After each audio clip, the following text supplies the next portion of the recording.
EJK, extrajudicial killing. Kaya kinasuhan si Tatay Digong ng crimes against humanity. Dito, pag-usapan natin to. Ang ipinilit kasi nila na iugnay si Tatay Digong sa EJK, extrajudicial killing. So, ibig sabihin na parang state sponsor.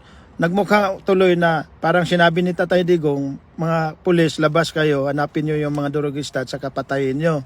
Hindi nangyari yun. Ganito yan. Nang nanalo si Tatay Digong pagka-presidente, nakita niya gaano kalala yung kalakalan ng droga. Pumasok sa korte, pumasok sa politisyan, pumasok sa mga pulis at saka mga sundalo. Kaya ang una niyang ginawa yung tuktok hangyo. Nakiusap na kung pwede stop ka na or magparehab ka kung pwede. Ang pangalawa niyang ginawa is yung internal cleansing sa rank sa PNP. Diyan niya nakita na ang dami pala yung mga tinawag niyang ninja cop, yung mga pulis na involved sa droga. Yung mga pulis na yon, may mga tauhan yon, mga bata yon, nag-internal cleansing din sila. So, ang ginawa nila, naggawa-gawa sila ng parang legitimate operation. Pinatay nila yung mga bata nila para makat yung ties para hindi sila maugnay. Ngayon, nagmukhang EJK.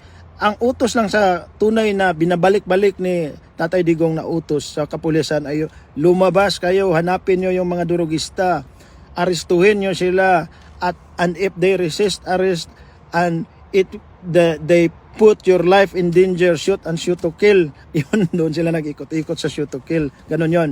Dito sa Amerika may 21 feet rules na kung may atakihin ka within 21 feet, that is justifiable to apply lethal force to neutralize the threat.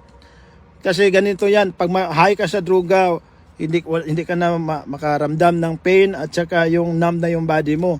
So kung limlim lang tatargetin sa pulis, maabutan ka pa. Gusto ni Duterte, di ba? Sabi niya, gusto ko kayo ang makauwing buhay sa mga pamilya nyo, and I will take full responsibility of your action. Yun ang sinabi niya, kaya nandyan siya sa ICC, hinarap niya, hindi niya tinakbuhan ngayon. Kasi tinupad niya yung mga pangako para sa kapulisan. Akin yan lahat. So, matanda na siya. Iwan ko makayanan niya yung health niya dyan. Kaya, Aimee Marcos, sabi mo, loyal ka sa mga Duterte kasi malaki ang utang na loob niyo sa pamilya nila.